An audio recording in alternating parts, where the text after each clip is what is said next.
पदाधिकारी मंडळी, उपस्थित व्यासपीठ, वडीलधारी मंडळी, माता भगिनी आणि आजचे सगळ्यात महत्त्वाचे म्हणजे मतदार बंधू भगिनी, प्रथमतः मी राज्याचे उपमुख्यमंत्री माननीय अजितदादा पवार यांना श्रद्धांजली अर्पण करते. 4-5 दिवस झाले सगळेजण असे दुःखात असतात म्हणजे आहेतच की कामाचा माणूस गेला. किती 2 शब्द किती महत्वाचे आहेत ना, कामाचा माणूस. तसे आमचे भाऊ कामाचा माणूस आहे. एक तांबेवाडीकर म्हणून सांगते की मी परपल्पींची मुलगी आहे, त्यामुळं त्यांचं काम पाहिलेलं आहे. ज्यावेळेस गेले त्यावेळेस वाडी सुद्धा असंच म्हणाले की कामाचा माणूस गेला, आता वाडीचं कसं. पण असं असतं की देव आधीच काहीतरी तरतूद करून ठेवतो. तसं पप्पा जायच्या आधी 2 वर्षच त्यांनी भाऊंची तरतूद केल्यासारखं झालं आणि आज भाऊ त्यांच्याच पावलावर पाऊल ठेवून गेले 10 वर्ष तांबेवाडीचा इतक्या उत्कृष्टपणे कारभार चालू आहे. हे पूर्ण खामगावकर की तांबेवाडीकराकडे पाहून त्यांना माहिती आहे की कायम खामगावकरांची बोंब असती की तांबेवाडी सगळ्यात चांगली आहे. म्हणजे जसं देशात गुजरात पॅटर्न असतो तसा खामगावमध्ये तांबेवाडी पॅटर्न आहे.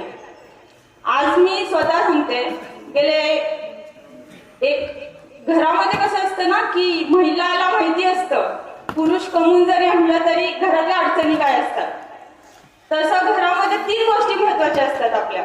एक तर माझं घर चांगलं असावं, म्हणजे घरातला प्रत्येक माणूस आरोग्यपूर्ण असावा.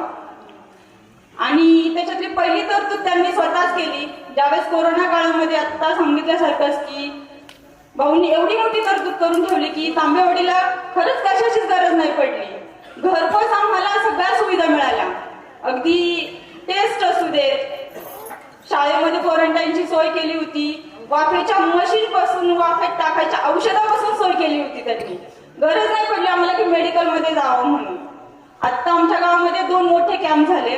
एक तर शासनाने सुरू केलेली लाडकी बहीण योजना, तांबेवाडीमध्ये 100% लाडकी बहीण योजना लागू झाली.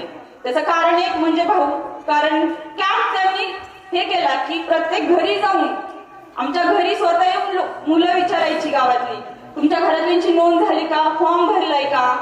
एवढी तरतूद मला नाही वाटत की कोणत्या गावामध्ये झाली असून पूर्ण दौंड तालुक्यामध्ये 100% फॉर्म भरून गेलेले तांबेवाडीमध्ये. आणि तिसरी गोष्ट म्हणजे तांबेवाडीची शाळा. आज जर खामगावकरांना सगळ्यांना माहिती असेल की पूर्ण वाडी वस्त्यांवरच्या शाळेपैकी तांबेवाडीची एकमेव शाळा आहे जी 7वी पर्यंत आहे, बाकीच्या सगळ्या 4थी पर्यंतच्या आहेत. कारण काय, पटसंख्या कमी, मग शिक्षक येत नाही, पुढच्या वर्ग काय चालू ठेवायचे. तांबेवाडीची सुद्धा शाळा बंद होण्याच्याच मार्गावर होती. भाऊ म्हणाले की नाहीये, का बंद करायची. साध्या घरातल्या मुलांनी ज्यांची ऐकत नाही पुढे जायची त्यांनी कुठं जायचं. मग शाळा बंद नाही करायची, पटसंख्या वाढवायची ना. ज्या मुलांना शाळेमध्ये जायला लांब जायला लागतं, आता प्रत्येक ठिकाणी गावावाड्यावरचे सगळे काही गावात नाही राहत, काही अंतरावर लांब राहतात.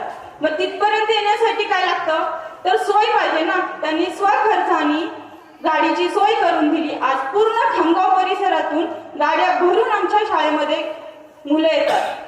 म्हणजे एवढ्या बेसिक गोष्टी असतात. आपल्याला कधी कधी असं वाटतं की ही काहीच नाही, शुल्लक गोष्ट आहे.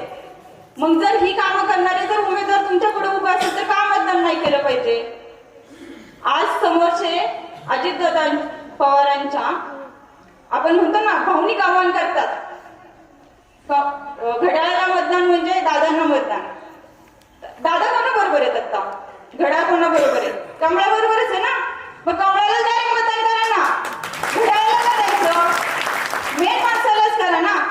आज जर ही आम्हाला सगळ्यांना कळत असेल तर 7 तारखेला कमळावरची दोन्ही बटणं दाबून भाऊंना आणि बापूंना प्रचंड बहुमताने, एक तर गावामध्ये काय झाली दुसरी संधी ही पंचायत समितीची. आधीचा प्रॉब्लेम झाला होता पंचायत लीड नव्हतं भेटलं, ह्यावेळेस डबल लीडनी मतदान करा, प्रचंड बहुमताने मतदान करा आणि भाऊंना आणि बापूंना निवडून द्या. धन्यवाद.